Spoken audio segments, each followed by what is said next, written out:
it's that time again to say good morning to you, Grenada, Carrier, Coupiti, Martinique, the rest of the Eastern Caribbean, the rest of the world. Welcome to Good Morning Grenada for today, Friday. It is the 9th day of January 2026. Of course, I'm Gordon Joseph, so happy to be with you as always. Yeah, it is indeed a good day to have a good day in a good way, thanking God for life. Yeah, He had me on the wake up list this morning, and for that I am so thankful, eternally grateful. Gratitude is a must. That's what Lauren will say. Good morning, Lauren. Good morning to all the wonderful folks, Yulin Alexander, Jillian McIntyre, Mary E. Banks, Walland Aquat, Sylvina Charles is here. Who else? Yulin, you okay?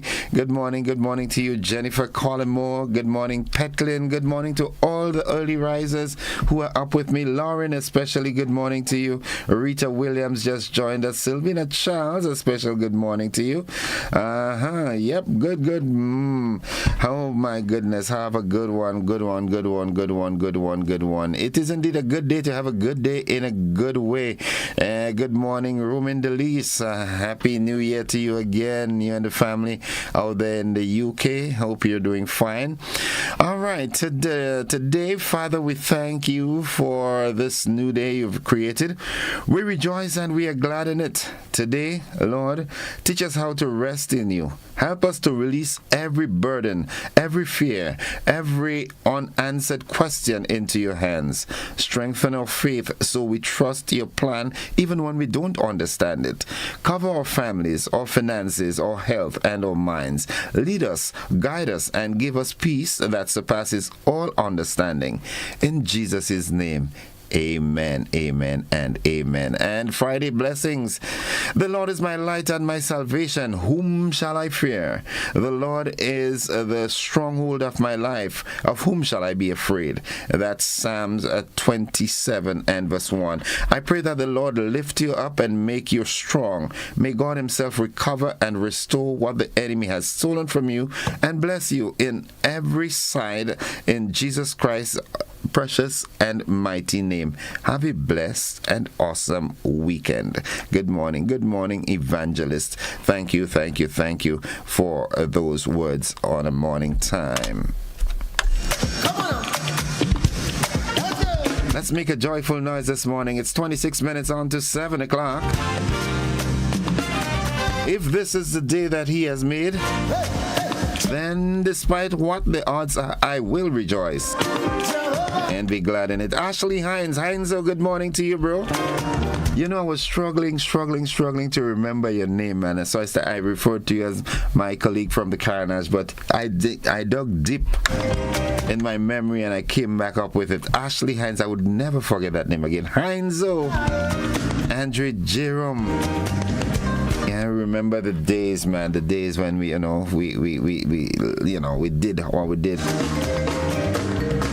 Lauren likes my red jersey. Well, Lauren, I like it too. I want to look for it this morning. Destined to win, overcomer. Good morning. Mildred, how are you doing? How is Judy and Zamora and Shem? Yolan Swan is with us. Good morning, Debbie.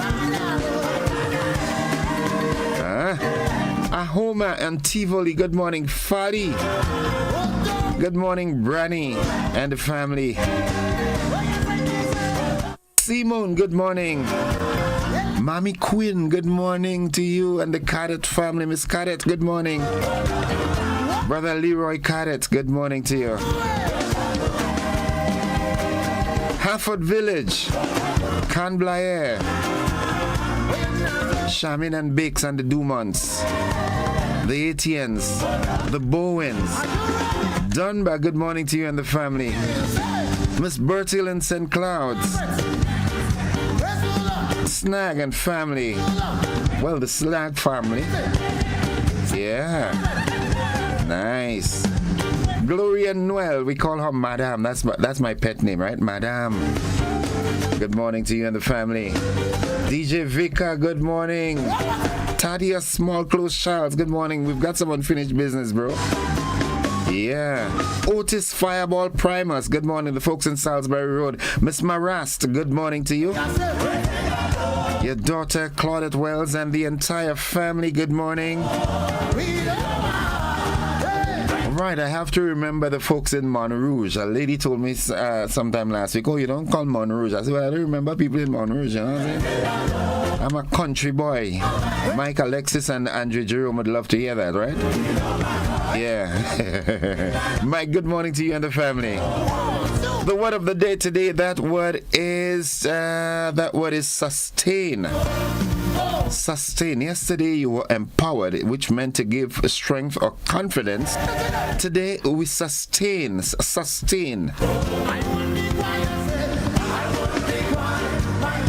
I keep missing the day. I'm mixing up the day. No, yesterday was sustain. Today is innovate. Yeah. Thank you, Dorian. Innovate, I-N-N-O-V-A-T-E, innovate. It means to introduce new ideas. To innovate, introduce new ideas. Would you say the current government is innovative?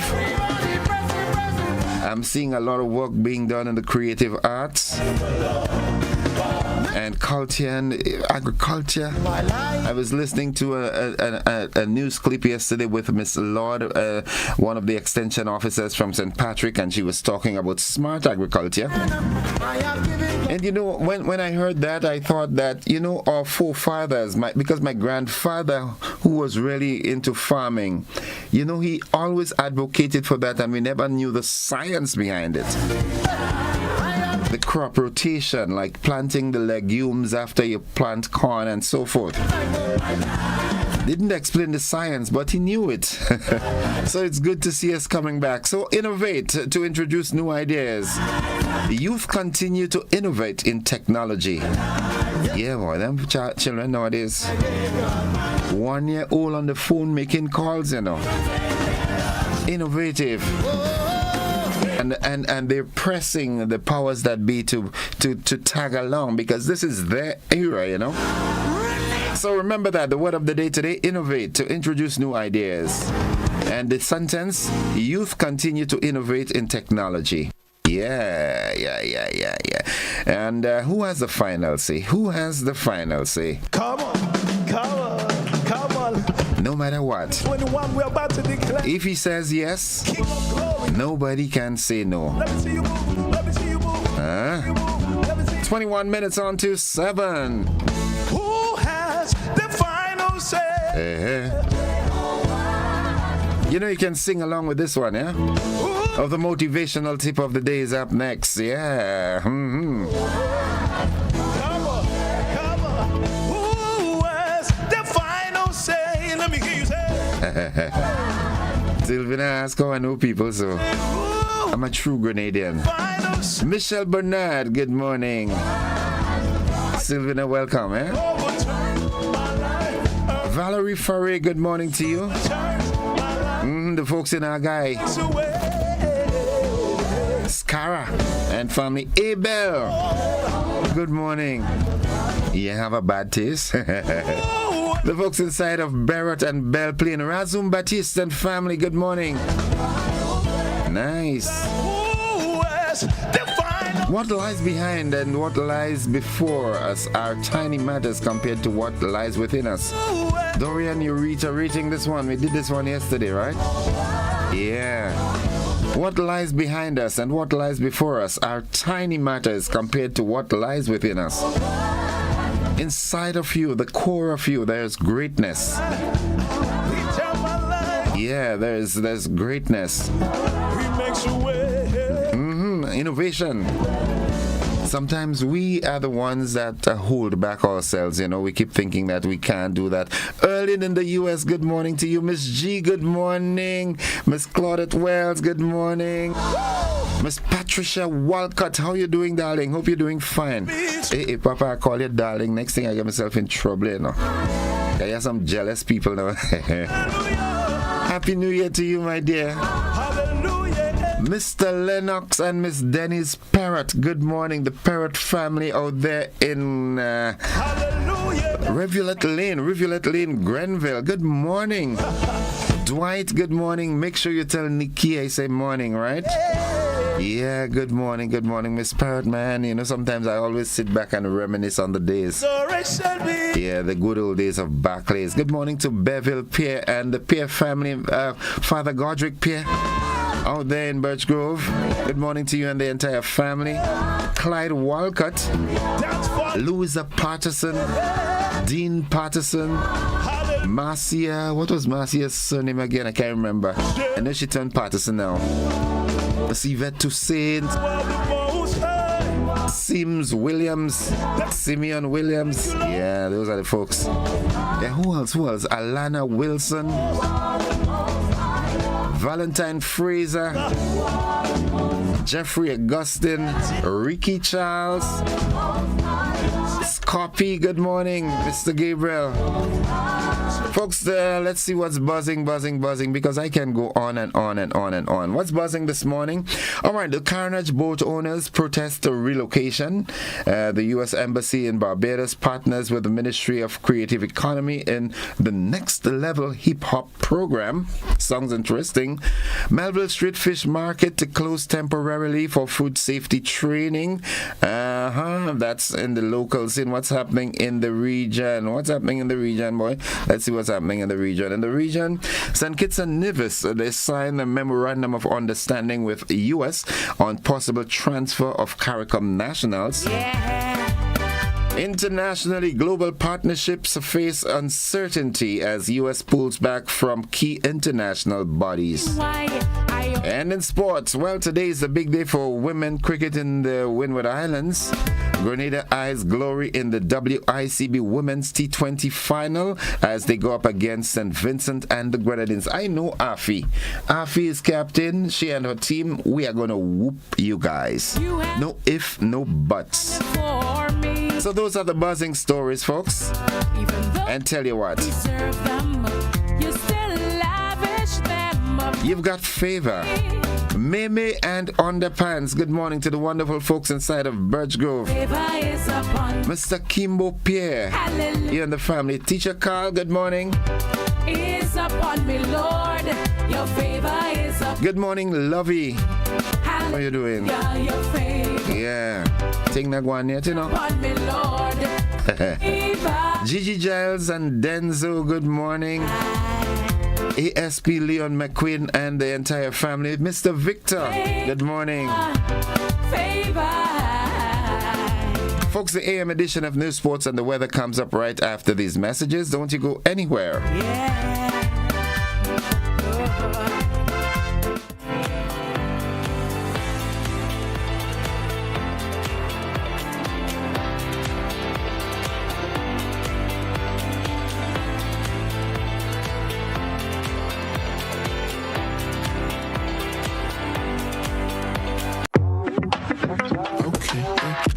Set the roof on fire, step by step, raise the whole room higher. Pick up your step, don't try hard. Down, up, down like a boom bap choir. Turn out the beat, raise up the heat. Kick up your feet like this, like that. Word on the street says you got the heat, so let's see you move like this, like that. Are you looking for a reliable, affordable, and customer-friendly pharmacy? Look no further than Hills and Valley Pharmacy, the nation's leading healthcare products and services provider. We are committed to serving you at convenient locations. Find an extensive and affordable selection of prescription and over-the-counter drugs and medical supplies at Church Street, Hillsborough, Carriacou, Jubilee Street, Grenville, St. Andrew, near the bus terminal, and Halifax and Grenville Street, St. George. Our committed team is always available to offer valuable assistance for managing your health and wellness. Discover the additional benefits of our wholesale distribution on Halifax Street and our Medcare Center on Grenville Street, where we provide in-house physiotherapy, massage therapy, doctor consultations, and eye care services. Our commitment is to satisfy all your healthcare needs, including competitive prices, loyalty rewards, and special discounts for seniors. Contact us at 435-6904 and WhatsApp 535-4734. Choose Hills and Valley Pharmacy. Remember, your health is our business. Grenada. The athletic season heats up with the Adrian Mitchell Open, the second development meet in the Grenada Athletic Association's Development Meet Series. Join us at the Grenada James Athletic Stadium on Saturday, January 10th, 2026 for the Adrian Mitchell Open. Competition commences at 9:30 a.m. sharp. Come out and watch our young and senior athletes push their limits as they prepare for the Carifta Games. Admission, adults $10, children $5. Be there at the Grenada James Athletic Stadium and witness the rise of our future champions. And don't miss the grand finale of the series, the Charlie George Classic, on January 24th, 2026.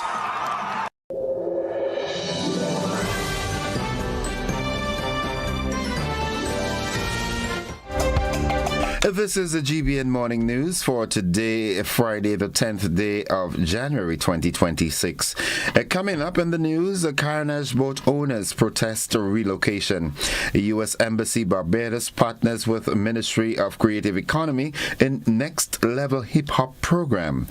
Melville Street Fish Market to close temporarily for food safety training.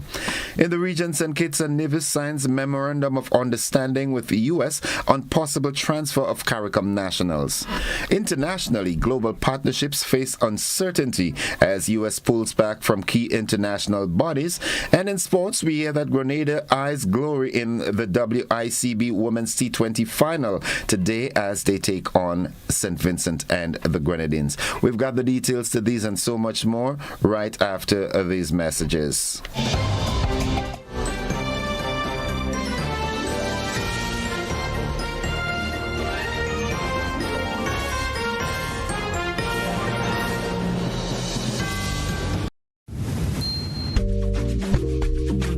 Lots of reasons to own your future now. Lots of dreams and lots of plans. Lots of ways to own your land. With ACB by your side. Lots of ways to own with pride. Lots of chances to make it yours. Lots of ways to open doors. Lots of space to build much more. Lots of reasons to own your future now. There are lots of reasons to own your future now. Start building your tomorrow today with a LOTS loan from ACB Grenada Bank. There are lots of reasons to own your future now. LOTS, land ownership, tomorrow secured. Terms and conditions apply. Do you know that you can lower your electricity bill by switching to energy-efficient appliances? By switching to energy-efficient appliances, you can help lower your energy usage. Your refrigerator, for example, is amongst the highest energy-consuming appliances within your home as it remains running throughout the day and night. Switching to an energy-efficient refrigerator can lower your electricity bill by up to 40%. As an individual consumer, I cannot impact global fuel prices. However, I can ease the burden of rising fuel rates by switching to energy-efficient appliances. What can you do? Grenlec, energizing our Grenada. Spare your pocket, spare the earth, always at Grenlec.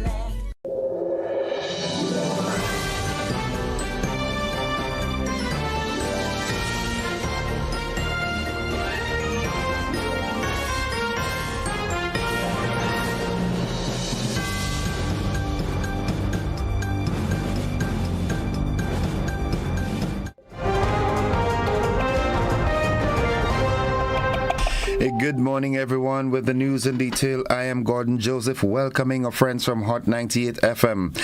On December 30th, 2025, during Good Morning Grenada, GBN incorrectly reported that the High Court granted summary judgment against Mr. Sylvester Qualis and ordered him to pay EC $212,213.66 to Rubis West Indies Limited. Now, that report was wrong. In claim number GDAHCV2025/0041, Master Carlos Cameron Michel refused Rubis's application for summary judgment, ordered Rubis to pay Mr. Qualis's costs of the application in the sum of 2,000 EC dollars, and directed that the matter proceed to further case management on January 22nd, 2026. The GBN apologizes to Mr. Qualis for the error and any distress caused.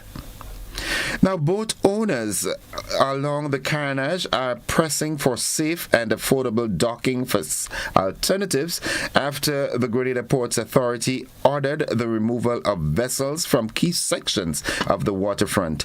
My colleague Shania McIntosh has more in this report. Boat owners moored along the Carnage are responding to a recent directive issued by the Grenada Ports Authority, requiring vessels without formal permission to be relocated within 30 days. The notice dated January 7th declares section of the Carnage from the W.E. Julian building extending southwest to Sales Restaurant, a prohibited berthing area. The Port Authority cited public complaints regarding pollution of the waterway and concern over unsafe pedestrian access caused by mooring lines, gangways, and gangplanks obstructing the sidewalk. The GBN News team visited the Carnage to obtain first-hand reactions from boat owners affected by the decision. Several boat owners told GBN News that while they have no objection to relocating their vessels, they believe authorities must first provide a safe and suitable alternative location for docking. Another boat owner noted that many marinas are either already at capacity or financially inaccessible to small operators. They move us from here. Where they putting us? Where we going? So the government have no regards for the fishermen and boat owners? And that's not fair. It's not fair. It cannot be fair. That the government care about fishermen. To me, they should come together, have a meeting with fishermen, have a place to put fishermen before they ever move fishermen. Yeah, well, we hopeful that they go look at the situation and get some way suitable for us to go before they move us, because when they move us, where they putting us? You know, so I don't know if they have something that we don't know about, but we're hoping that they have some way suitable to put us and not just run us out of the Carnage. It's about time to move everything from the Carnage. I support it 100%. I've been in the fishing now for 40 years. It's about time the Carnage get together, fix it once and for all, and move out all boat. So Port Authority just have to do what they got to do.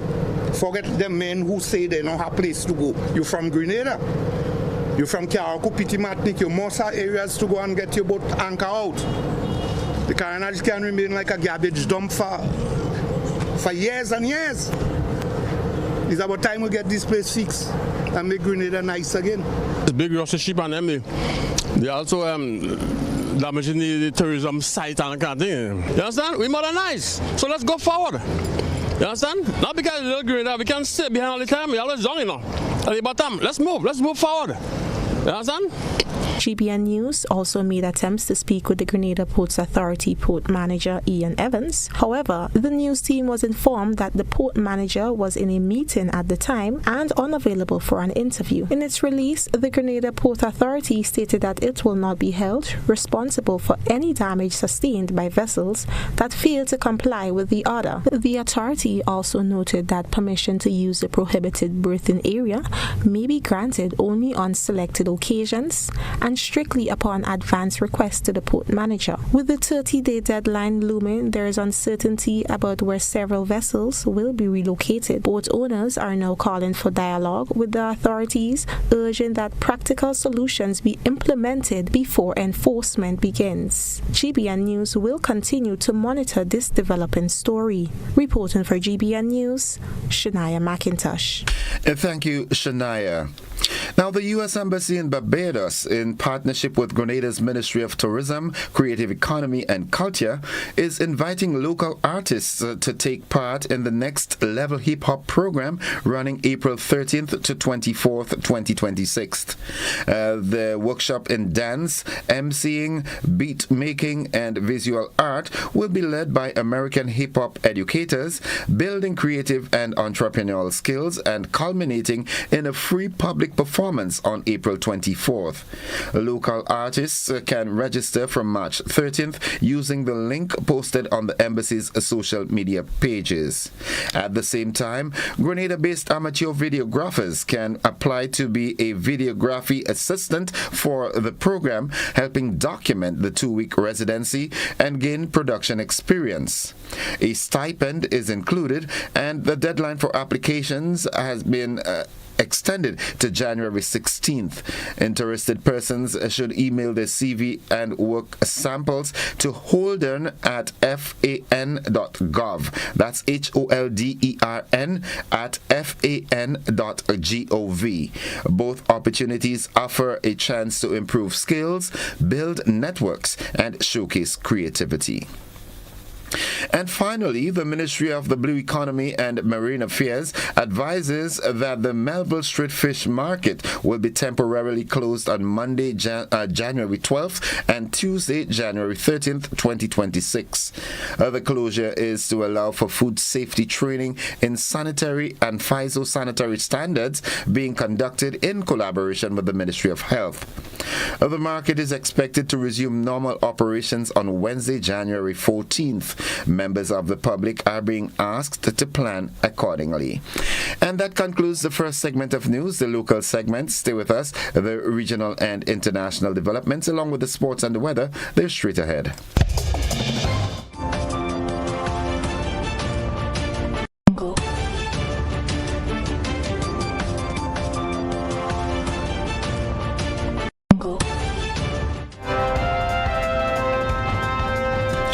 In the region, St. Kitts and Nevis has signed a memorandum of understanding with the United States that could allow the transfer of certain third country nationals, Prime Minister Dr. Terence Drew has confirmed. Drew stressed that the agreement is limited, voluntary, and grounded in CARICOM principles. He said the deal applies only to CARICOM citizens without violent or sexual criminal histories and specifically excludes Haiti for now due to security concerns. Under the agreement, the U.S. may propose the transfer of individuals, but St. Kitts and Nevis is not obliged or obligated to accept anyone. The agreement also allows both countries to set operational procedures, including capacity limits and logistics.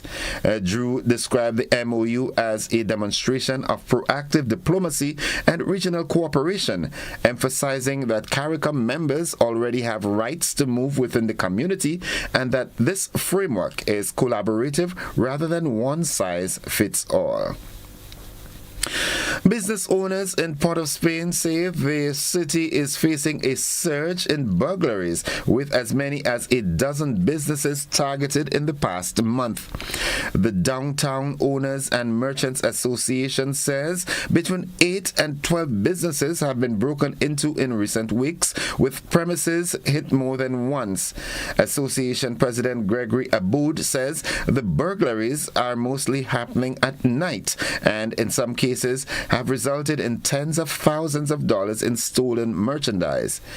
DOMA issued a security alert yesterday warning that the pattern of theft has shifted. Before Christmas, electronics and toy stores were mainly targeted, but more recently, businesses selling clothing, linens, and household items have also been hit. The association says even laminated shatterproof glass has failed to stop the break-ins, with burglars using tools such as bolt cutters and electric cutting discs. Property owners are being urged to install grills and shutters, particularly at street level and on first floor windows. Aboud says the matter has been raised with police, City Hall, and the mayor's office, and investigations are now being handled by the Criminal Investigation Department at the St. Clair Police Station. He confirmed that one suspect was arrested yesterday and expressed hope that further arrests will follow. The defense team for father and son businessman Nazar and Azuruddin Mohammed says it remains confident that U.S. extradition proceedings against them will eventually be dismissed. The Mohammeds face a federal indictment in Miami, Florida, accusing them of orchestrating a multi-million-dollar fraud and money laundering scheme involving gold exports, customs fraud, bribery, and the evasion of taxes and royalties owed to Guyana. Since the case began in October 2025, the defense team has challenged constitutional issues tied to the Fugitive Offenders Act, filing requests to stay the extradition proceedings. Those requests have been denied by both the Magistrates Court and the High Court. Undeterred, the team has now appealed to the full court and filed a judicial review alleging bias against the government. The application is scheduled for January 14th. The extradition proceedings resumed on Thursday with the first witness, the Permanent Secretary of the Ministry of Foreign Affairs, Sharon Rupchand Edwards. Now, looking further afield, U.S. President Donald Trump has withdrawn the U.S. from 66 international organizations, including many that work to combat climate change. The White House justified the decision, describing the affected entities a waste of taxpayers' dollars, stating that they promote ineffective and hostile agendas.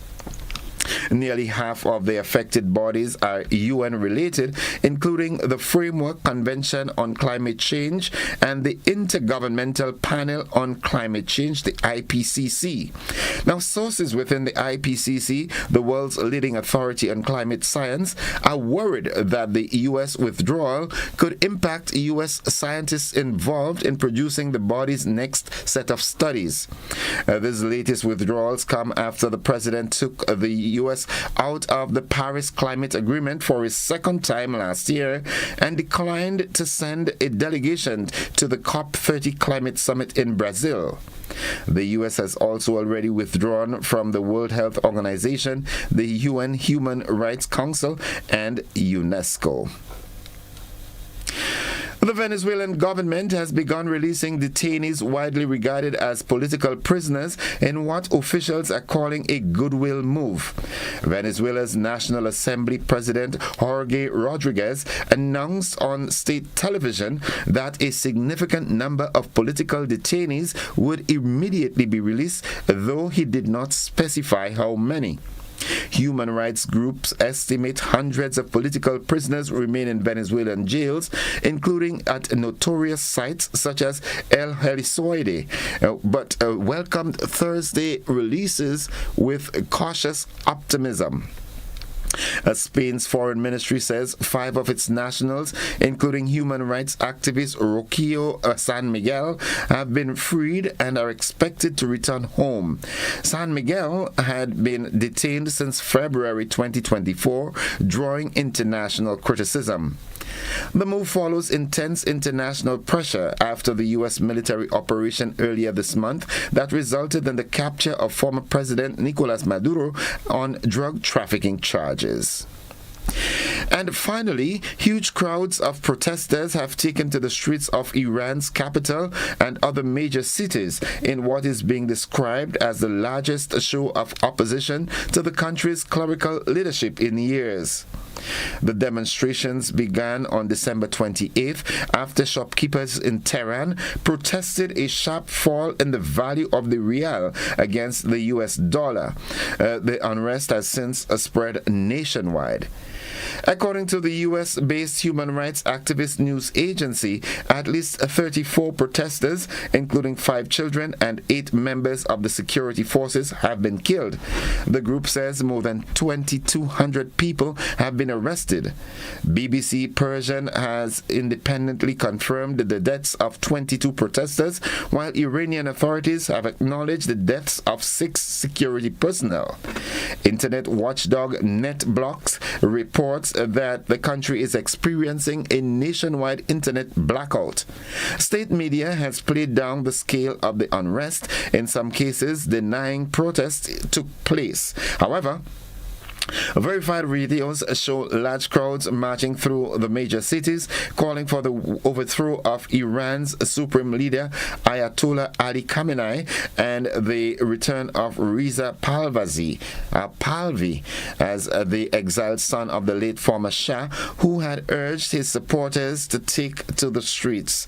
U.S. President Donald Trump has renewed threats of military intervention if protesters are killed. Iranian President Masoud Pezeshkian has urged the security forces to exercise restraint, while Supreme Leader Ayatollah Ali Khamenei said authorities should engage with protesters, but warned that what he called rioters would be dealt with.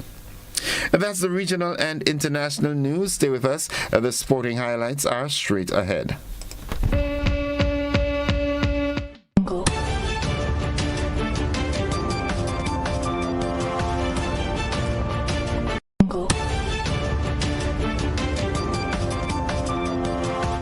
Good morning, sporting fans. Now, after a thrilling tournament of high-paced action, the WICB Women's T20 Championship reaches its climax today when every run, every wicket, and every catch will count more than ever. The day kicks off at 10 a.m. with the third place playoff as Dominica takes on St. Lucia.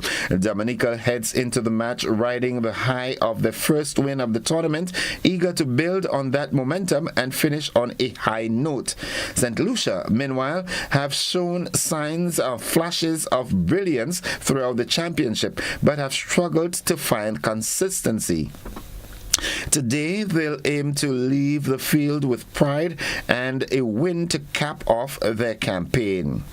All eyes will then turn to the grand finale at 2 p.m. as Grenada faces St. Vincent and the Grenadines in a battle of the southernmost Windward Islands. Grenada arrives unbeaten, carrying momentum and confidence into the title clash, while St. Vincent and the Grenadines will have the roar of the home crowd behind them. With both sides boasting talent and determination, this final promises to be an edge-off-your-seat encounter. Meanwhile, the ICC Men's Player of the Month nominees for December has been revealed. The Men's Player of the Month shortlist features 3 standout performers marking significant contributions with bat and ball during a busy month of cricket. West Indies all-rounder Justin Greaves enjoyed a memorable month in New Zealand, scoring 283 runs at an average of 56.60 across 3 tests. His standout performance came in the first test at Christchurch, where he produced a match-saving unbeaten 202 in the 4th innings, helping his side secure a draw. Greaves also contributed with the ball, taking 5 wickets, standing up when needed in important moments for his side. New Zealand fast bowler Jacob Duffy was the leading wicket taker in the home test series against West Indies, claiming 23 wickets at an astonishing average of 15.43 in 3 matches. Australia's left-arm quick Mitchell Starc was instrumental during the Ashes series in December into January, taking 16 wickets and scoring 139 runs in 3 tests. Now that's all the sports we've got at this time. Stay with us. We'll have more sports during our luncheon edition and in our primetime newscast. Stay with us. The weather forecast is straight ahead.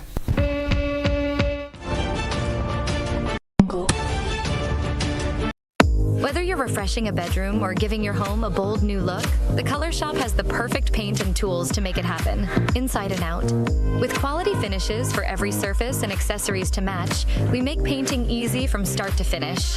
Whether it's a DIY weekend or a contractor starting a brand new project, the Color Shop is the trusted choice.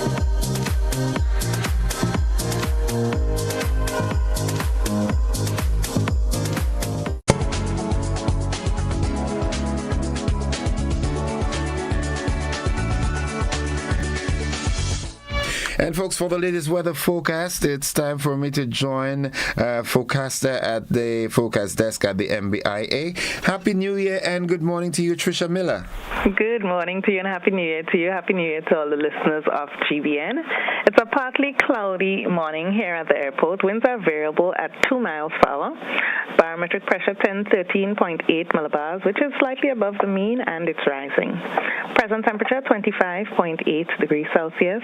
Relative humidity 84%. Yesterday's maximum temperature was 30.1 degrees Celsius, and the minimum temperature last night was 25.3 degrees Celsius. No rainfall was recorded here at the MBIA over the past 24 hours, hence the total for the month remains at a trace. Now, the public forecast valid for today and tonight for Grenada, Carriacou, and Petit Martinique. The weather is expected to be mostly fair with light nighttime showers. Winds east, northeasterly to east southeasterly at 10 to 20 miles per hour.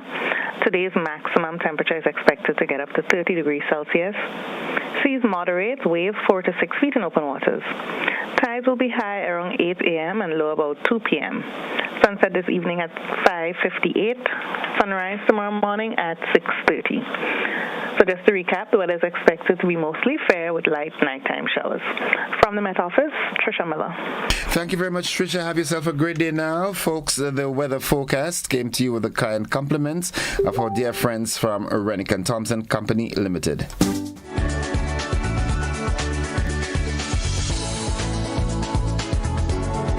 Shop with confidence at Courts. Get the lowest prices guaranteed. Get appliances, furniture, electronics, and so much more. If you find a lower price on any other products elsewhere, we'll match the price. Plus, we'll give you back 110% of the difference. Shop with confidence only at Courts. Bringing value home. Special conditions apply.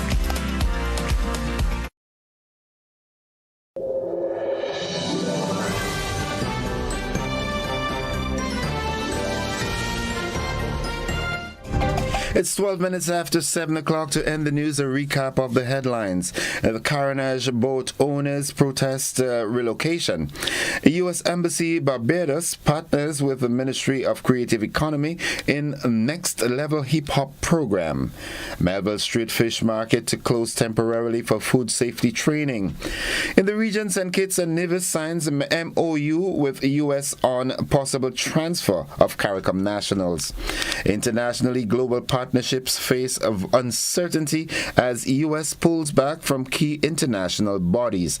And in sports, Grenada eyes glory in the WICB Women's T20 final against St. Vincent and the Grenadines today. That match is scheduled for 2 p.m. Now, that has been the morning edition of news for today, Friday, 9th January 2026. On behalf of the entire news department, I am Gordon Joseph, thanking you for viewing and listening, wishing you a productive and safe day and a great weekend, and inviting you to stick and stay with the network. To our dear friends, graphics, and the audience from Hot 98 FM, have a great day and be good. Bye-bye, everybody.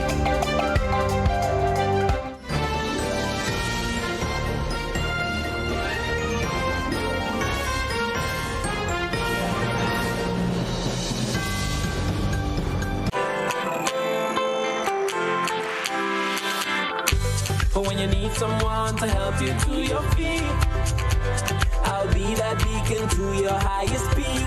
Oh, I'll be right next to you, no, I will never leave. Come on, take my hands, we got everything we need. Cause you can look to me, yes, I can. Whenever you're in need, yes, you can. Just call on me and I'll be on my way. I'll be by your side, never to divide. The light that shines our way.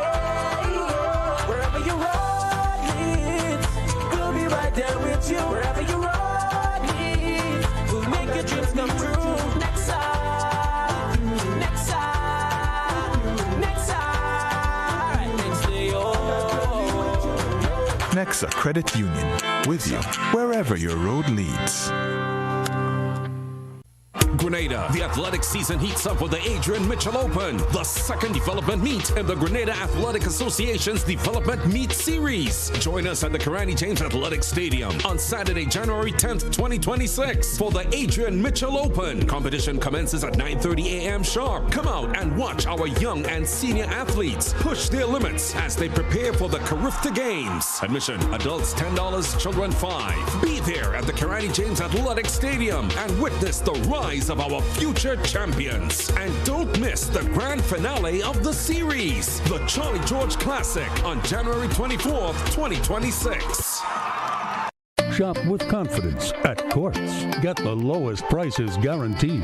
Get appliances, furniture, electronics, and so much more. If you find a lower price on any other products elsewhere, we'll match the price. Plus, we'll give you back 110% of the difference. Shop with confidence only at Quartz. Bringing value home. Special conditions apply. Mobility, a common theme woven into the very fabric of human history. From ancient wanderers to modern explorers, our instinct to move, to seek something greater, and to grow has always driven us forward. Imagine a journey into pathways of boundless opportunities and endless possibilities. A collective future where the vibrant rhythms of the Caribbean, rich culture, and welcoming community create unforgettable experiences. Beyond citizenship by investment, we believe in our collective investment of time, resources, and energy that fosters innovation, creates jobs, and enriches lives, driving the growth of an entire nation. The Investment Migration Agency Grenada boasts over a decade of exceptional service and remains committed to guiding you toward global mobility and economic freedom through investment. Your journey becomes our shared story of progress and prosperity. This is an invitation to be part of something greater, something enduring. Begin your journey at imagrenada.gd. IMA Grenada.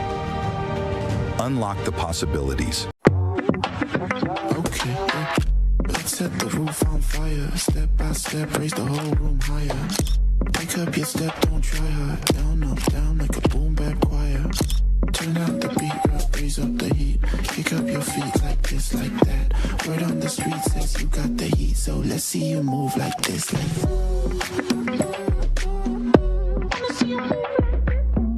The Frequente Industrial Park is opening its doors with prime square footage available right now. Whether you are scaling up your production line or establishing new regional headquarters, we have the footprint you need ready for immediate lease. Our newly refurbished state-of-the-art facilities set a new standard, offering premium spaces designed for modern manufacturing, ICT, and service enterprises that demand excellence. With 24-hour security, property management support, and a location just minutes from the airport and the capital, GIDC Facilities isn't just a landlord. We are your partner in logistics and success. Secure your space in Grenada's flagship industrial hub today. GIDC Facilities, the foundation for your future.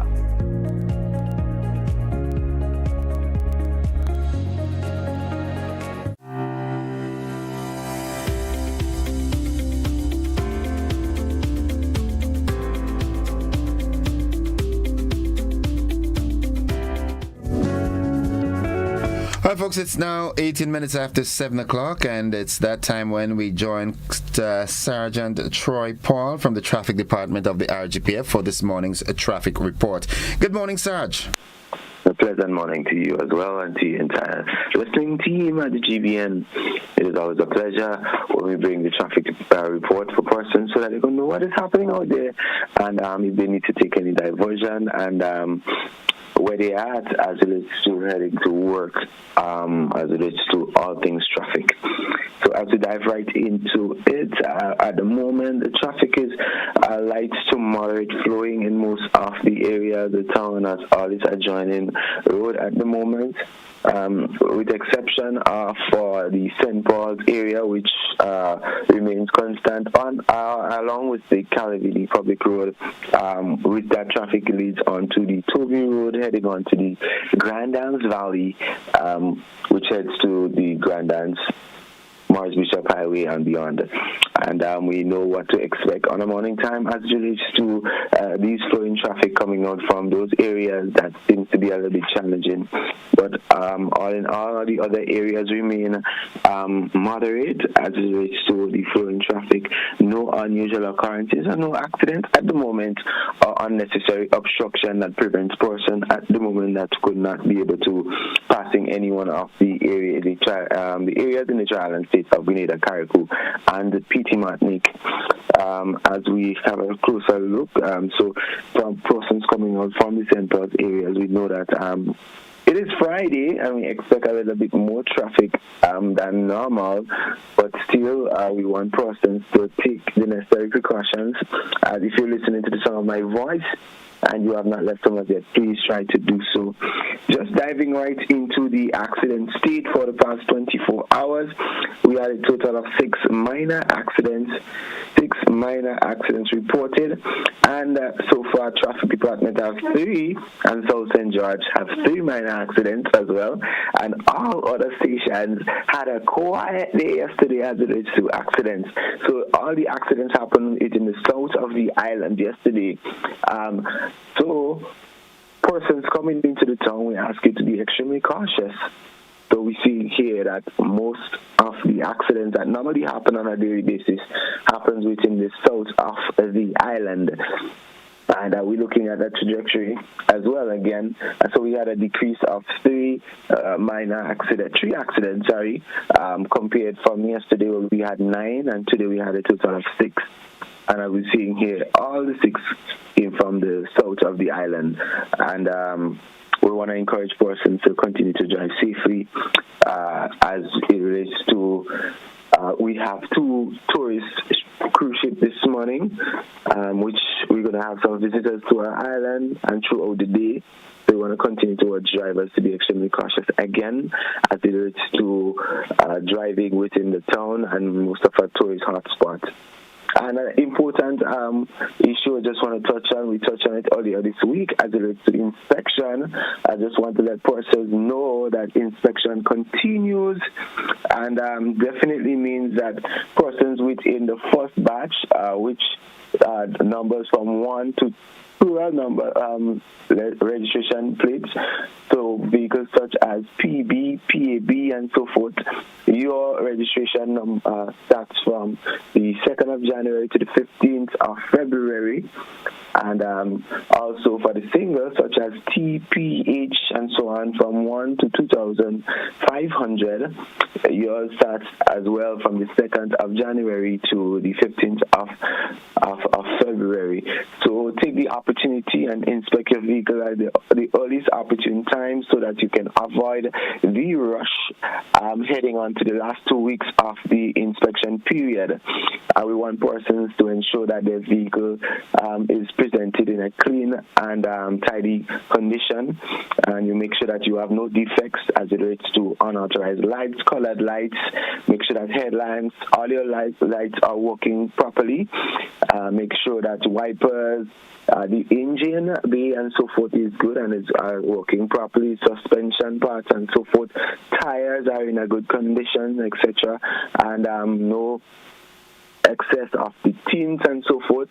Persons now are tinting the windscreens and so forth. We want persons to be mindful of these things. Once you come to the inspection center with those defects, you definitely will not pass the inspection. And now we have an upgraded system where your vehicle will be inspected, and we're not trying to go, we are going paperless as it relates to inspection, so you would not get that inspection paper no more.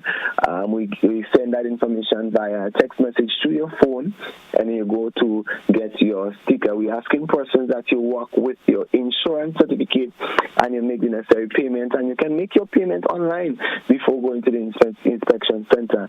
So if you take advantage of the digital transformation side of things, you will definitely be walking out of the inspection center and dancing out within little or no time. So persons, take advantage of inspecting your vehicle as early as possible to avoid the rush before 2 weeks before.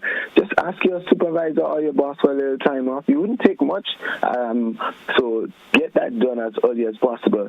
But as we dive back right into the traffic situation, we know what happens as we get closer to the 8 o'clock hour. And what we observe is that now, as we've mentioned, most of the areas persons can divert to avoid those traffic. We're seeing persons are utilizing those areas such as the Defu, Monjalu Public Road and so forth to get to their destination. And we want to applaud the persons who are listening and adhering, especially when we do have those traffic congestions in the morning. I am observing and we're seeing that persons are utilizing those roads, which adds a little easement to the flow of traffic in most of the areas. However, we cannot control or stop traffic congestion, but we ask that in those areas that we advise persons to pass when we, depending on which journey you're going or destination you're going to, we're seeing that you're using them. And we're definitely going to do what we can at the traffic department to have that easement. But more so, as we stated, we want to see the reduction in the accidents reported. And so far for 2026 is not bad. We're seeing that slight reduction that we want, and we hope that it continues throughout the year. We want to continue to encourage persons to drive safely, and even pedestrians using the road networks and so on. And remember, our children are out at school, so as you approach school zone areas, continue to drive safe. And if you have not left home yet, please do so, else you will be late. And while we're on the topic of safety, we're definitely going to ask that question this morning that we would normally ask every day on this program. If you are texting or talking while driving, is driving. Don't text, talk on a drive at the same time. Be focused on the road, all right? Sarge, just before you run off, right? I know we're pressed for time, but I'm still seeing, I know in the latter part of last year, we spoke of vehicles that are inappropriately parked on the nation roads. And when I say park, I don't mean like stop in a shop to get something and run up, but are consistently parked as though, well, that is a parking lot. Are there any moves being made to get the nation's road as free as possible of these obstructions? Yes, we have in most of the areas where we emphasize or we enforce traffic signs in those areas that we have those challenges, and we have been taking action against persons. So we have already started. There's a number of areas that we still have to implement and take the necessary action against persons. What we do not want is for persons to be comfortable along those roads thinking that it's okay that they can park. So we have already started in the area of Molineux, Springs, the entire Springs Public Road, Cemetery Hill and other areas, and then we'll be definitely moving on to other areas with similar activities, because we see what we're doing now, it is working, and we're definitely going to transfer that in most of the areas where we'd have challenges. So we were advising that persons to encourage to call us, let us know where we have those challenges. We are aware of some of those areas, and we definitely will be implementing similar as we have in Springs and those areas as well. Thank you very much, Sarge. Have yourself a great day and get as much rest as you can over the weekend, because Monday, if the good Lord spare our lives, it's going to be business as usual. Absolutely. Have a great day, bro. You as well and your entire team. Have a blessed weekend. All right, good. Folks, that has been the traffic report, and we're taking a commercial break. When we come back, I've got the chairman of the Grenada Tourism Authority, Randy Darland. He's here. We're going to be talking tourism and a whole, but specifically the Lobster Festival that's happening in Kiariakou next weekend. We'll be back after these messages. Don't you go anywhere.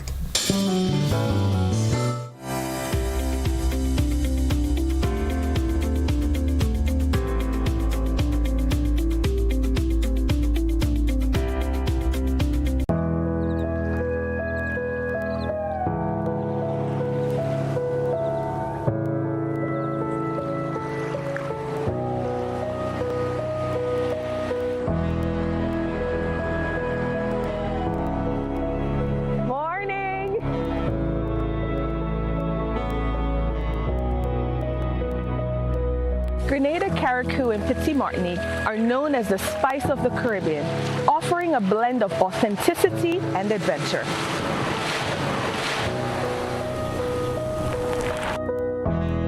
Our unique selling points include pristine beaches, lush rainforests, rich cultural heritage, and vibrant festivals. These elements create a tapestry of experiences that awaken the senses and invite travelers to explore the beauty of our islands.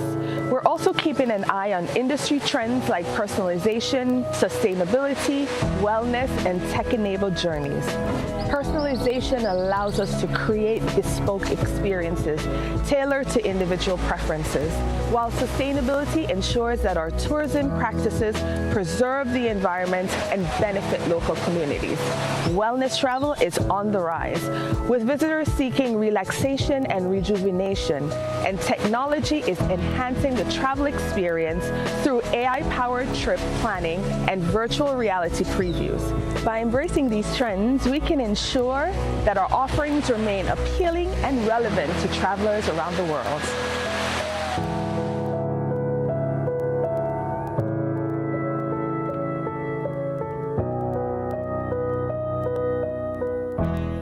The Frequente Industrial Park is opening its doors with prime square footage available right now. Whether you are scaling up your production line or establishing new regional headquarters, we have the footprint you need ready for immediate lease. Our newly refurbished state-of-the-art facilities set a new standard, offering premium spaces designed for modern manufacturing, ICT, and service enterprises that demand excellence. With 24-hour security, property management support, and a location just minutes from the airport and the capital, GIDC Facilities isn't just a landlord. We are your partner in logistics and success. Secure your space in Grenada's flagship industrial hub today. GIDC Facilities, the foundation for your future.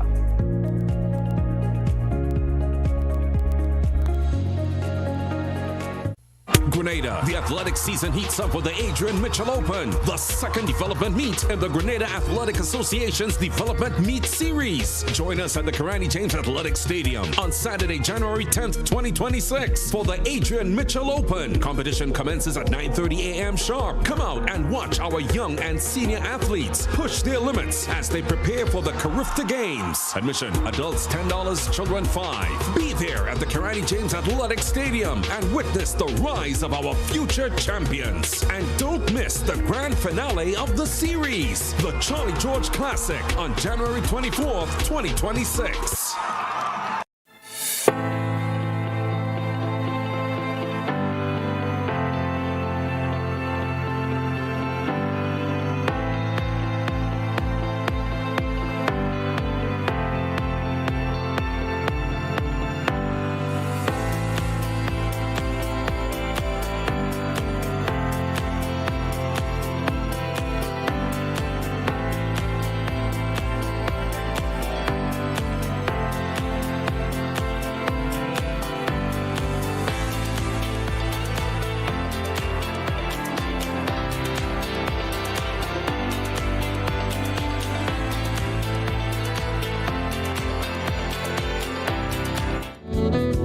Welcome, viewers and listeners, to the first leg of the conversation this morning. As you can see, I'm joined by my very sharp friend.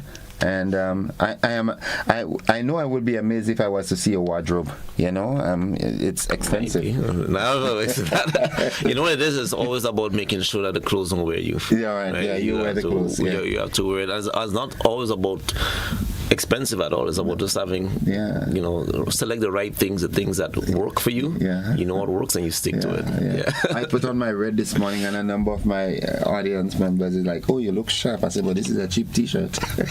Well, that's the thing, right? That's what it comes back to how you wear it. So that, and that's across the board with everything, it's right? How you wear the clothes. That's correct. Don't let the clothes wear you because you can buy, no matter what brand you wear, it matters how it fits you. Okay. Happy New Year, bro.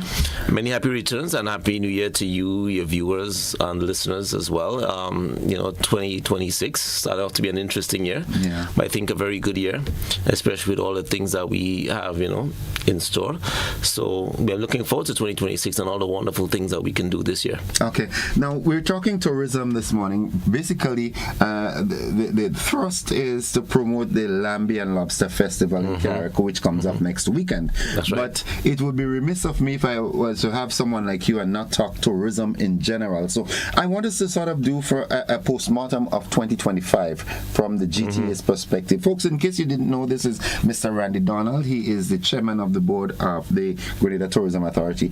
And when I get you, I want to know how, from evaluation purposes, how was 2025 for tourism in Grenada? 2025 was actually a good year. It was actually a banner year. It's actually going to be a new benchmark year in terms of total visitor arrivals. Wow. Right? That would see over a 7% increase in total visitor arrivals. A lot of that was driven by a 20% increase in cruise ship arrivals in 2025. So that 20%, would you say it has anything to do with Melissa in Jamaica? And No, that's just pretty much just a recovery of the sector. Okay. We have recovery of the sector. We have larger ships. We have a little bit of increase in calls. So a lot of that planning went in, from the time we came in to ensure that, we be able to sustain calls and we continue to engage the sector to attract more calls to the destination. So it's about having some of the bigger ships start calling, ensuring that we have a higher guest disembarkation as well, which is very important, and then ensuring that they come out the ship and start spending money in the economy. The last time I was here speaking tourism, we spoke about the fact that we have to make sure that our small businesses are ready to accept more visitors, including having like payless, contactless credit card systems, etc., so we could fully benefit from that, because we know that we're driving that sector hard, driving more visitors to the shores, and we just all have to be collectively ready and prepared for when they do arrive that we're collecting revenue. The second half of the year was actually very strong in terms of airlift performance, but because of the fact that we didn't have as much capacity as we did the previous year, we're sort of just around -4% in terms of total visitor still-over arrivals. That's for the hotel sector, right? However, when we're looking at tracking into 2026, we're going to beat those numbers. Wow. We're going to have better numbers going into 2026. So with stronger airlift performance, with stronger cruise ship performance, with increased yachting sector performance, 2026 would be then poised to be the new banner year for tourism. So every year it seems to, because last year was a sort of benchmark year. 2026 is going to take that over. Right. That's correct. Well, 2027 is going to be. We have to keep that positive outlook, that strong. I think that's having a strong vision, understanding what we are, the strength of our product, and continuing to excel in how we represent the destination, how we market the destination. With 2025 again being up 6+%, and that's preliminary. The final numbers will be coming in next week. We should have all the numbers crunched, and we could provide a full report to all stakeholders. But coming up next year, we have a lot more activities, right? We're starting off the year with Lobster and Lambie Festival in Carriacou, again, which speaks to the strength of the sister islands in terms of seafood, the fisher folk, the culture there. That's the best place. And being part and parcel of the whole tourism product for our tri-island state. But they're actually a most crucial part and parcel of the tourism product. They're actually they provide a competitive advantage over what we have over the other islands like St. Lucia, Barbados, etc. We have the state of Grenada consists of 19 little islands, right? Carriacou and Petit Martinique are technically the parish, right? Mm-hmm. Of Carriacou and Petit Martinique, the 7th parish. However, what we have there in terms of them being the gateway to the Grenadines is truly remarkable, and that sets us apart from our competitors. they're some of the most beautiful beaches and the most beautiful parts of the destination. I always say that. I'm consistent with that. I believe that.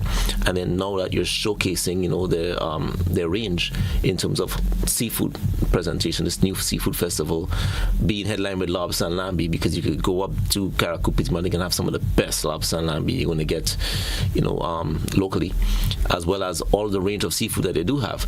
So the whole idea is to continue to attract the visitors from even neighboring St. Vincent and Grenadines who might be in Cano 1, wherever else they even come down, Union Island, if they're sailing through the Grenadines, that they stop in and enjoy Caracou and Petit Martinique. The stakeholders there, they're definitely seeing an uptick in terms of getting more people on the ground. Well, as a matter of fact, yesterday, doing my little research, I understand that availability of rooms has gone. Well, keep trying. Yeah, I want to encourage. I want to encourage individuals to keep trying. But the whole point of all of this is to create one economic impact. We're showing that we now have a festival that's driving more business to Caracou and Petit Martinique.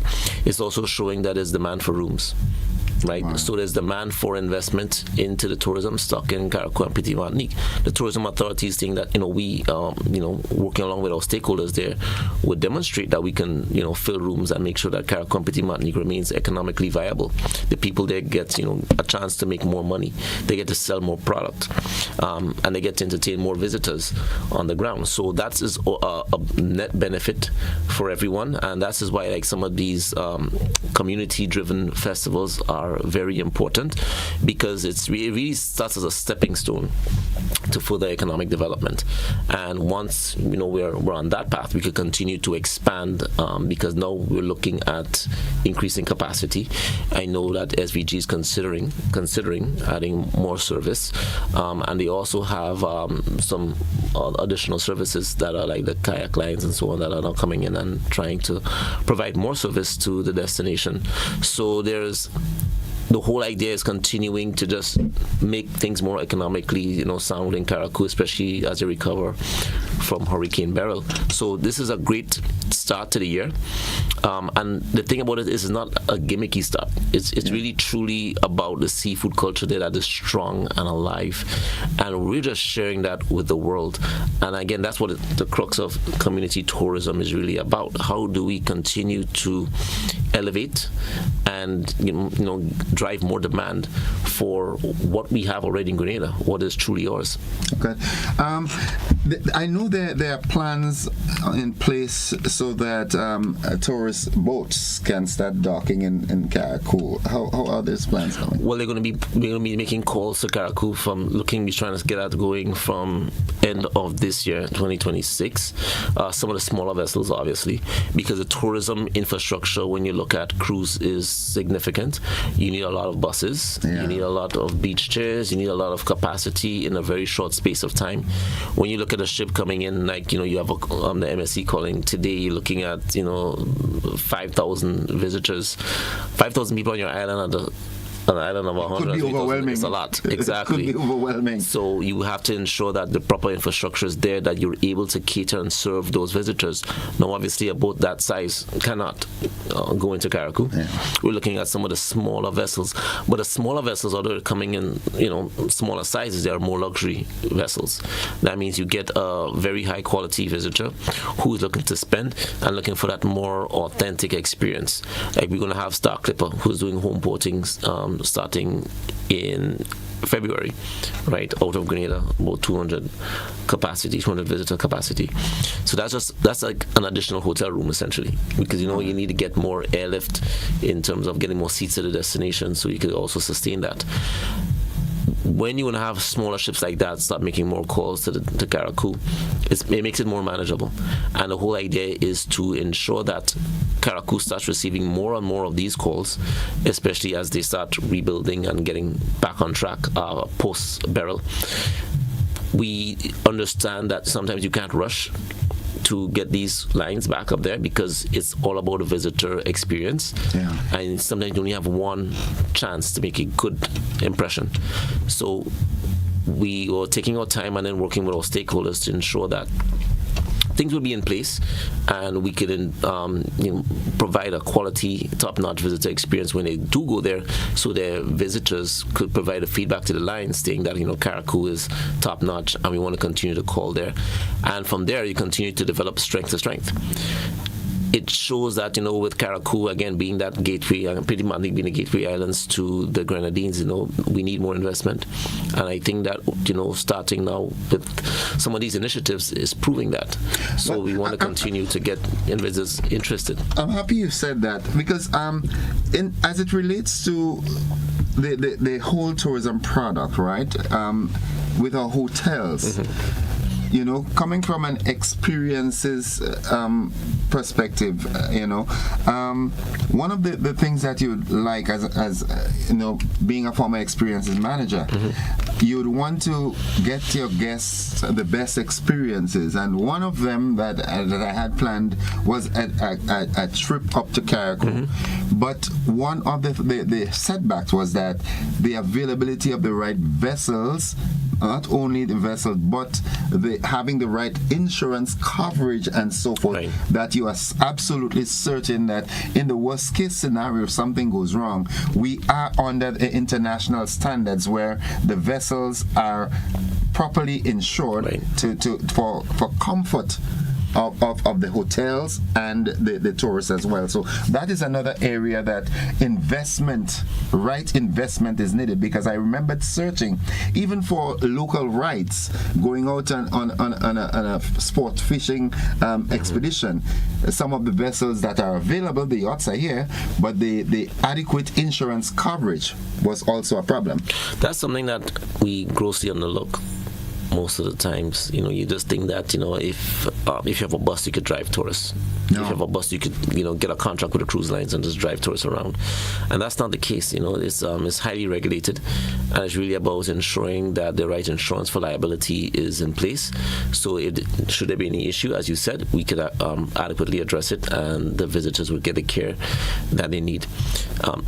And that is why, when you think about going back to talking about the tourism infrastructure, that's the point we're making, is that it's not just simply about just dropping a boat, for example, in Carriacou and saying everything's going to be fine. Yeah. We have to ensure that the right insurance policies are in place for that, and that's again something that we encourage our stakeholders to do, because again, that's their business. It's the private sector side of it that we could try to drive the visitors to the destination, but we do need our small businesses, larger businesses, to sort of take up that, pick that responsibility up, and ensure that they have the right coverage, so we could continue to contract with the lines and even the hotels. Being a proper tour operator, a tour guide, we have to do things. When we do things, we have to do it properly, and that's international standard.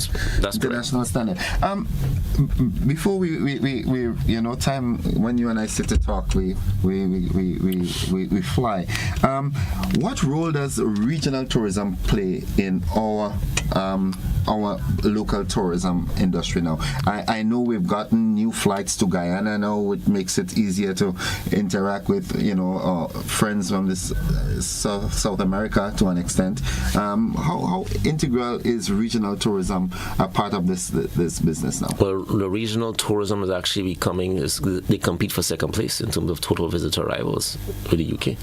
Wow. It's significant. Okay. It competes. So the thing is, we have better connectivity with Guyana, but our regional partners are critical. And, we see that, especially with some of the initiatives that we've been having, where we have a lot of visitors coming in. We spend a lot of money in the markets in Trinidad, Barbados, and, Guyana.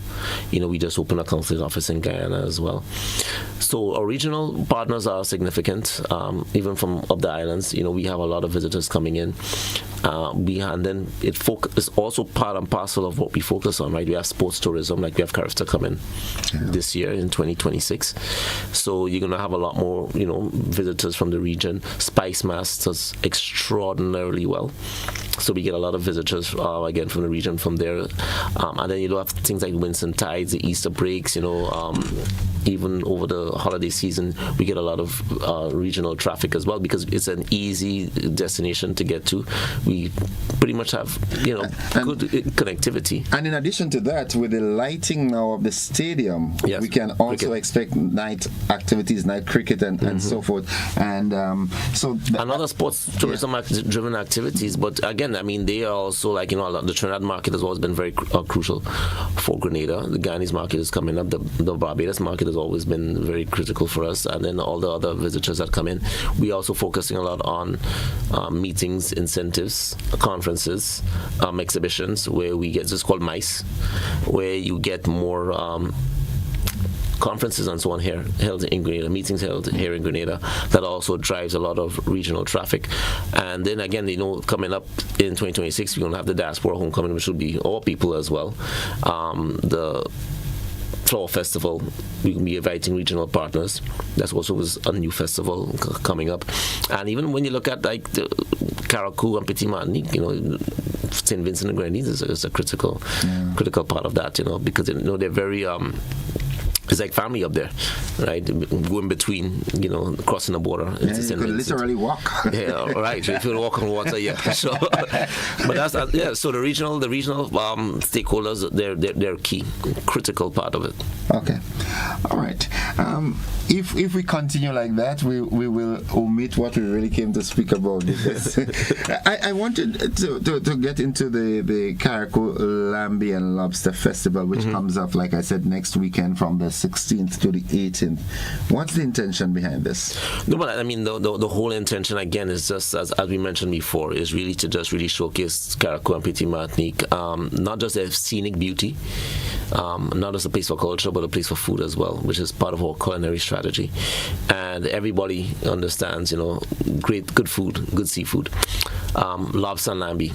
Lobster is always, a desired dish around the world, and you have some really big lobsters. When you see the size of those lobsters coming out of the water up there, lambi, known as conch, is also well known. And then Carriacou has also a lot of good fishing. Right, so a lot of good, meals that you get directly from the sea, fresh from the sea. You're not importing it from anywhere. They're coming in straight from the habitat. And more importantly, we do this responsibly.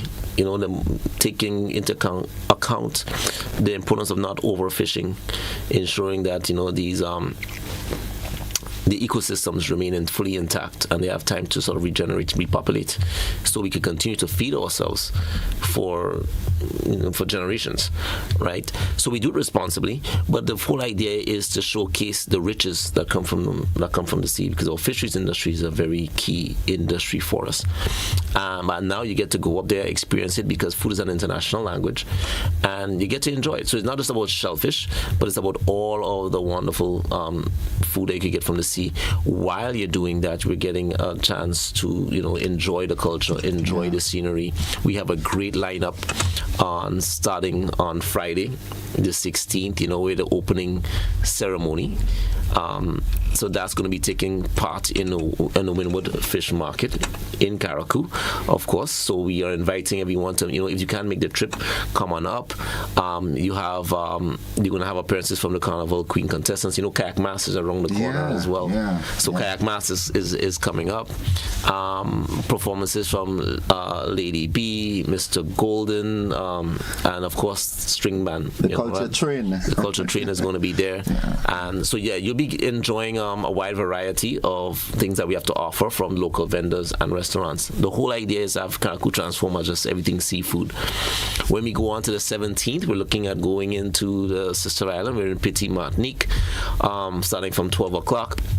So we have a lot of funs and games and live performances as well from Menti, Terra the Governor, and others would be, on that day. So, and the thing is, like, when we were building this event, we wanted to ensure that Petit Martinique had prominence in what was happening, right? Now, that activity, and I'm seeing the strategy in it, the tourism authority, not just for the tourists, but going to Carriacou, and because this is the inaugural, it's the first one. The first one. It is also a sort of moral boost for Carriacou, knowing that they're still coming from Beryl. Yeah. Right? It's letting correct. them know that, hey, we're with you on this. It's not just about getting up every day and rebuilding, trying to get back to that place where you were. We're here with you with your morale as well. And getting a revenue streaming, and it's not just about charity, because they authentically have a very good product, and that is the point, is that we're showcasing what they actually do have, and the strength of their product, and how they actually do contribute to the overall tourism GDP on island. They're a crucial partner, and the Greater Tourism Authority has always been focused on working with them, because we understand the strength of having them. Because even when we talk about Lobster and Lambi Festival, we talk about even the Carnival cool down. Yeah. Right? Where we were trying to get, after Carnival, the whole idea is to go to Carriacou and Petit Martinique and go to relax. I hope we could do that this year. Well, yeah, but I think they definitely saw some uptick last year. Because the point is to get that message out, right? That after Carnival, you don't have to rush to go back to, Wednesday, you don't have to leave the island and go home, wherever home is. You want to take in the beauty, relax, rejuvenate before you leave again. Like, in Trinidad, for example, you go to Maracas Beach on Wednesday. Yeah, Maracas. So this case, you're supposed to be either jumping on Osprey Kayak Lines or SVG Air, flying up to Carriacou, or taking a nice scenic boat ride up to Carriacou, and just enjoying the sister islands before you get back. During the Lambi and Lobster Fest, and there's a underwater sculpture park up That's there. correct. There's an underwater sculpture park, which we're going to encourage visitors to go see. And the sculpture park in Grenada is actually one of the top attractions, right? National Geographic has covered it. It's one of the main attractions we do have on the island, as give us a real claim to fame. And we knew that we wanted something similar in Carriacou. Carriacou was saying, well, we want something as well that we could demonstrate, that we could showcase, something that talks about something that speaks, that's authentically them, that's authentically theirs. And the concept of the Carriacou Sculpture Park was to talk about the importance and fragility of climate change. So that was a concept that we initially started with. The idea was to speak about the future of Carriacou and Petit Martinique, because of the fact that small island developing states such as those are more prone to climate change, especially with families who make their living from the sea. Right? We speak into lobster and lambi. But with families who make their living by the sea, and with climate change, the effects of climate change, their livelihoods are infected. And if their livelihoods are infected, then so is the livelihoods of the next generation. So what we tried to do, what we did, is establish build a storyline around their boat building culture, which would be like the sort of the origami boats, which shows one is an ode to the boat building culture, but it's also an ode to the fragility of the ecosystems if we don't protect it. And then we use the children, which are scans from real children from Carriacou and Petit Martinique. These are they're real images and likeness, because it was their futures that would be affected, right? So it's not just generic scans of just children. Lo and behold, Hurricane Beryl comes around July 1st, 2024. The sculptures were supposed to arrive in Carriacou July 3rd.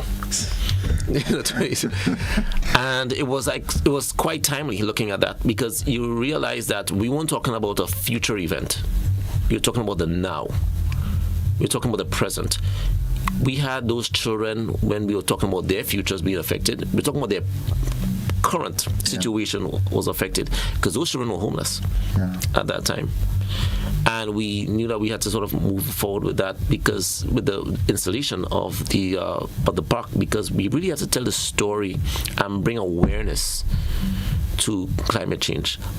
You had a historical storm, the first time ever that a powerful hurricane formed so early in the year, and at that category and solo run through Carriacou and Petit Martinique and the Grenada Islands. Yeah. And then you look at what happened last year in 2025. Melissa was something else. Yeah. Climate change is real. So we're no longer talking about future. We're talking about now. And the whole idea is to bring awareness to that, create a new attraction for the visitors, because again, if you have cruise ships coming in and more visitors coming to the shores, they will want more things to do. So Krakow does have great diving and great snorkeling, but you want to have an attraction like that, a marquee attraction like that, that could bring a lot of attention, not just to simply create a to-do activity, but it also will get to the point where it creates revenue, because it's going to be eventually in the future a fee to enter the sculpture park, and 40% of that net revenue will go to the fisher folk. Right. So they will get they will see direct revenue from that once that is up and running. And again, talk about a story about climate change while giving them an ode to boat building and everything else. So it's the 20 sculptures, the structures that are there. I definitely encourage you to, if you're visiting Carriacou and Petit Martinique, to go check it out. They look really good, and you can see the sort of the ecosystem growing around it. You can see the marine mammals really sticking to it. So they were created where they could create little pockets for like an octopus to live in, and more fish to sort of, because you're really creating an artificial reef. Okay. Ultimately, that's what you're doing, and you're creating a more enhanced habitat for the wildlife, marine life to sort of grow. Okay. All right. So as we about to wrap, the Lambi and Lobster Festival concludes on Sunday. It starts at 12 midday. That's right, 12 midday, Paradise Beach, fun games, activities, grand finale of live performances, and more importantly, enjoy the showcase of seafood. So if you're make it for, if you're not able to make it for all, make it, for the Sunday, make it for, the times that you can. Come on the island, support Carriacou and Petit Martinique, enjoy Lobster and Lambi, enjoy the scenery, enjoy the cultural activities, enjoy the camaraderie. It'll be a great time. It's an inaugural event. You want to make sure that you're at the first one, and of course, even when we're closing out with Slatter, Dread, Lion, Superfly, Flint, Super Flying Flint, right? Mr. Golden, Sakina, and the Alpha One band. That's correct. And there's fireworks. And there's going to be some fireworks. You were thinking about keeping it a secret, but I think it's out of the bag right now. So yeah, it's going to be a great time. And we're really proud of this new initiative, and we're proud of the year that we had in 2025. With our success, with our accomplishments, I know that there's going to be ups and downs, as we travel through 2026. Yeah. But with everything that is happening, just we know that we are focused. We are keeping our eyes on the prize. We have to ensure that stakeholders will benefit from the work that we're doing. We're looking for an extremely great year ahead, and we, no matter what's happening externally, we're just going to stay focused, ensure that we're doing our part. We are committed to delivering, and we really believe that 2026 is going to be another banner year for us. We are going to brighten that little corner where we are. That's correct. Yeah, and keep it safe, keep it safe. Well, Mr. Dolan, I want to thank you once again and commend you and your team at the GTA for that work. I know Ms. Charles and Ms. Holder and the rest of the team, they travel extensively promoting Grenada, and I know 2026 is a year when we are going to concentrate and focus on Grenadans enjoying Grenada as well, so that if we are enjoying it, selling it to a tourist, it's second nature, so we look forward to wonderful times ahead come 2026, and already forecasting 2027. Absolutely, and I think that's the great part of the destination, right? The island in itself is the resort, and once you have collective buy-in on these things, it makes it an easier sell to tourists. Yeah. So it's really about experiencing our culture, our way of life, the friendliness of our people, and the safety of our island. Okay.